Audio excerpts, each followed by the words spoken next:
When Tottenham announced the season-long loan of João Palhinha from Bayern Munich, there was a ripple of excitement that spread through North London and beyond.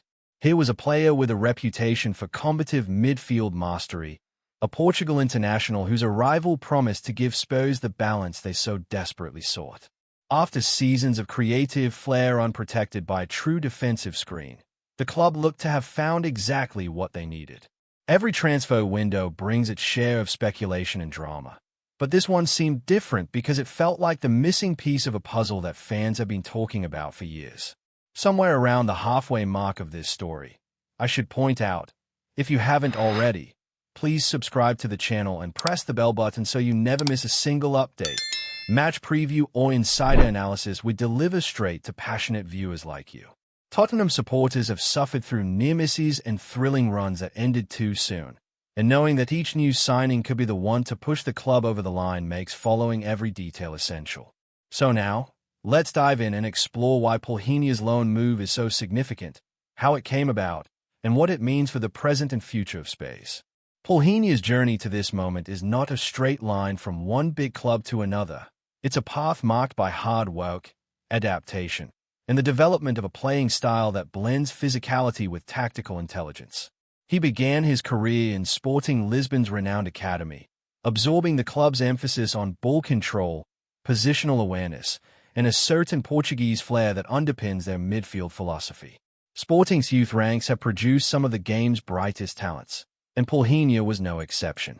As a teenager, he looked up to the midfield maestros who came before him, learning to anticipate the flow of the game and to make himself available for the ball in the tightest of spaces. His early professional years in Portugal saw him cut his teeth against seasoned veterans, and he quickly gained a reputation for reading opponents' intentions, arriving late into tackles, and threading interceptions with a timing that belied his age. Standing at nearly 6 feet tall, he combined strength with precision, winning challenges that many thought he would lose simply because of his youth.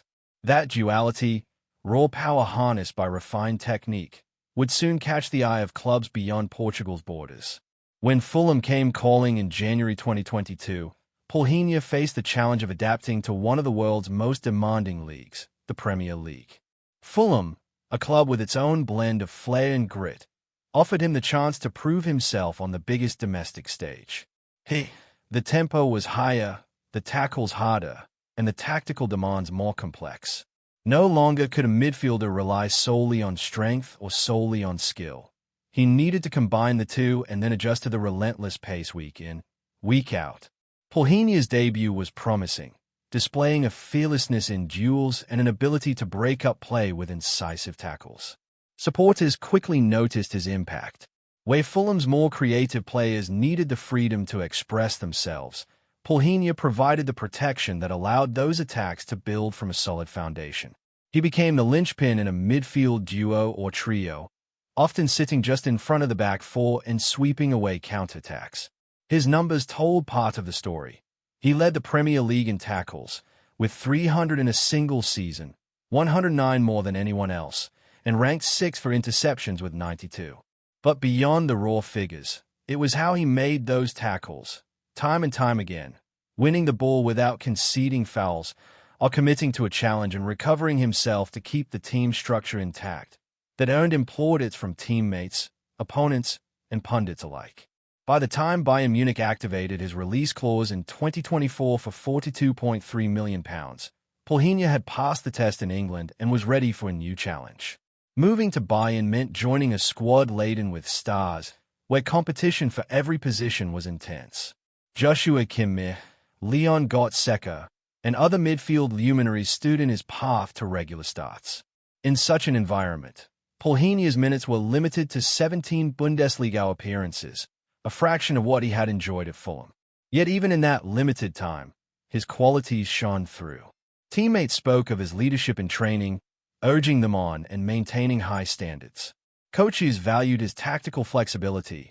He could drop between the centre-backs in a back three, press high as part of a midfield diamond, or sit deep as a lone pivot. His physical conditioning, honed through years of intensive Premier League campaigns, allowed him to cover ground at speed, tipping the balance in crucial moments. But for a player used to being a first-choice starter, The prospect of another season on the sidelines, however noble the club, was unappealing. His ambition demanded a stage where he would once again be the heartbeat of midfield, challenging himself against the toughest opposition in English football. That stage arrived when Tottenham made their approach. Under the guidance of Chairman Daniel Levy and with new sporting strategies emerging, Spurs sought to blend attacking ingenuity with defensive resilience. The appointment of Thomas Frank signaled a willingness to think differently, to blend youth and experience, and to shape a team capable of sustained success. Frank identified defensive midfield as the area most in need of reinforcement. With questions hanging over Yves Bissouma's future and Rodrigo Bentancur's potential departure, relying solely on the creative midfield trio would leave Spurs vulnerable to counterattacks and possession losses in dangerous areas. Tactically, the mathematics were clear.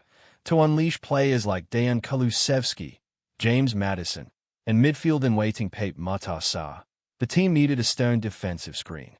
Palhinha's profile fit that need perfectly. His style, combative, relentless, fearless, would ensure that the spaces between the lines remained closed to opponents, enabling the creative players to flourish without fear of exposure. Structurally, the loan deal made sense for all parties. Tottenham secured a high-caliber midfielder without a full commitment up front, while Bayern retained the option to negotiate a permanent sale if Palhinha exceeded expectations. In a market where transfer fees can spiral into the hundreds of millions, a season-long loan with an option-to-buy clause represented prudent business.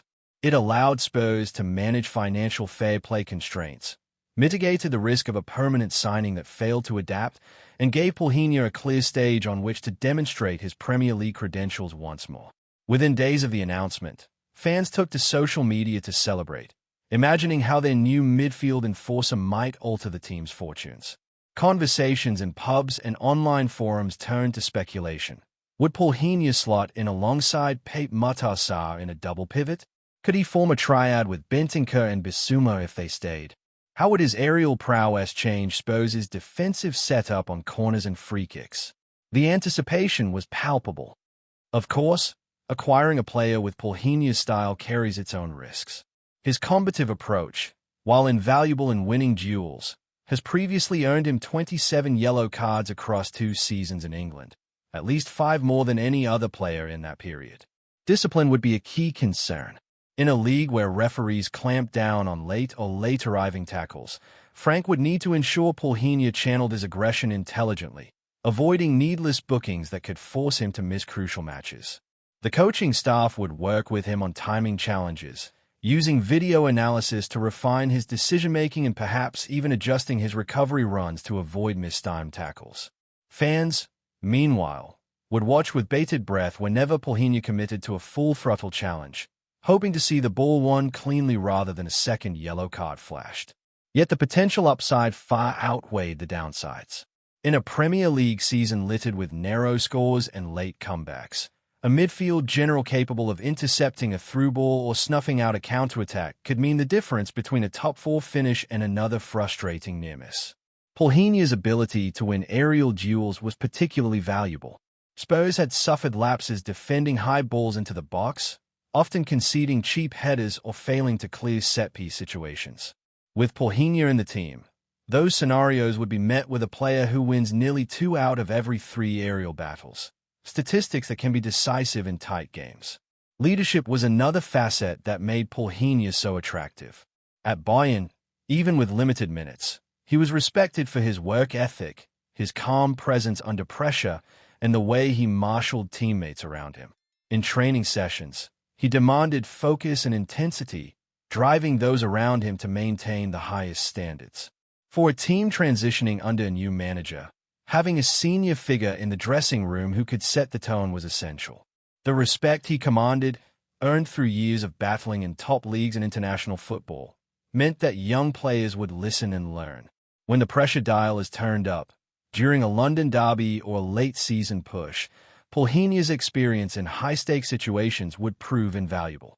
Integration into the squad began almost immediately. Palhinha joined Spurs' pre-season camp, linking up with the other new signings Mohamed Kudus and Mathis Tel, alongside returning stars like Son Heung-min and Harry Kane. In the early training drills, his combative mentality stood out. He pressed relentlessly, closing down passing lanes and supporting the fullbacks, qualities that infuse the entire team's defensive work rate. Small-sided games offered glimpses of how his passing range and ball retention under pressure would help Spurs transition from defense into attack.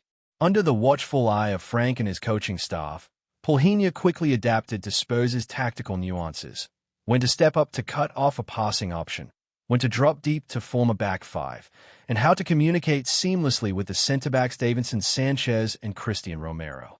Early preseason friendlies provided further evidence of Palhinha's potential impact. Against championship opposition, he dominated midfield duels, outpressing and outmuscling his counterparts. His passing accuracy hovered around 90% even when under heavy pressure, and his simple yet effective long balls broke lines, creating counterattacking opportunities. More than once, fans witnessed him intercept a loose pass only to instantly lay it off to a winger in space, launching a quick break that unsettled the defense. Even in matches where Spurs lacked their usual clinical edge in front of goal, observers noted how Palhinha's presence added a layer of security, preventing opponents from gaining any foothold in midfield. As competitive fixtures loomed, the season opener, key London derbies, early Champions League ties, expectations for Palhinha rose. Media coverage highlighted his fine margins. Would he avoid suspension in a tightly packed calendar? Could he maintain his high-intensity performances week after week? Would he eventually convince Spurs to trigger the permanent transfer clause? Pundits and fans alike speculated, knowing that his performances could redefine Tottenham's identity under Frank. No longer would they be a team reliant solely on attacking moments. They could now blend creativity with the backbone of a midfield enforcer. Off the pitch, Palhinha's arrival resonated with fans beyond the stadium. His social media engagement spiked as supporters welcomed him with messages of encouragement and excitement. He posted training photos showing his new Tottenham kit, and the hashtags #PalhinhaInSpurs and #SpursNewEngine began trending on Twitter. Merchandise sales followed, with shirts bearing his name flying off the shelves, evidence that fans recognized not just his playing ability, but his status as a crucial new chapter in Spurs' story. Watching Palhinha command the central areas also gave hope for a more consistent run in cup competitions. In past seasons, Spurs had faltered in domestic cups and struggled to impose themselves in the Champions League knockout stages, often undone by midfield lapses or lacking the bite needed in the middle of the park. With Palhinha patrolling the midfield, the team could press opponents higher, suffocating their build-up play and turning defense into attack more fluidly. That tactical flexibility, switching seamlessly between a high-pressing game and a more controlled, possession-based approach, could be the hallmark of Frank's tenure. Of course, all of this remains theoretical until matchday arrives. The opening fixture, likely against a mid-table opponent, will serve as the first true test. Palhinha's performance in that match will set the tone. Will he dominate his counterpart, make crucial tackles, and orchestrate transitions? Or will he struggle to regain match sharpness and find himself cautioned for overzealous challenges? Tottenham's coaching team will monitor his minutes carefully, perhaps rotating with another defensive midfielder to manage workload. Yet the assumption among fans and analysts is that Palhinha will prove up to the task, his Premier League experience from Fulham giving him the edge in adjusting to the league's unique demands. Beyond the immediate season, Palhinha's loan move could have long-term implications. If Spurs choose to exercise the permanent purchase option, they would secure a midfielder entering his prime years with the kind of influence that can shape a club's culture. His leadership, work rate, and skill set could become pillars of Tottenham's midfield for years to come, influencing academy graduates and signings alike. Alternatively, if he returns to Bayern, Spurs will have demonstrated their ability to attract top talent, even as a loanee, which in itself sends a strong signal to the football world. In the grand tapestry of Tottenham's history, João Palhinha's loan signing may come to be seen as more than a short-term fix. It could represent the moment when the club found the missing piece to its midfield puzzle, blending defensive solidity with attacking freedom and bridging the gap between potential and achievement. Tottenham fans have waited too long for sustained success. This acquisition indicates that under Thomas Frank, The club is ready to marry its attacking traditions with the resilience needed to compete at the highest levels. As the season unfolds, every tackle Palhinha makes, every interception he engineers, and every match he helps decide will carry weight. Fans will flock to the stands, or tune in on TV, with renewed belief that Tottenham can challenge for trophies once more. And each time Palhinha rolls back the years in a duel, breaks up a dangerous attack, or sets off a counter-press that leads to a goal, that initial decision to bring him in on loan will look like inspired planning.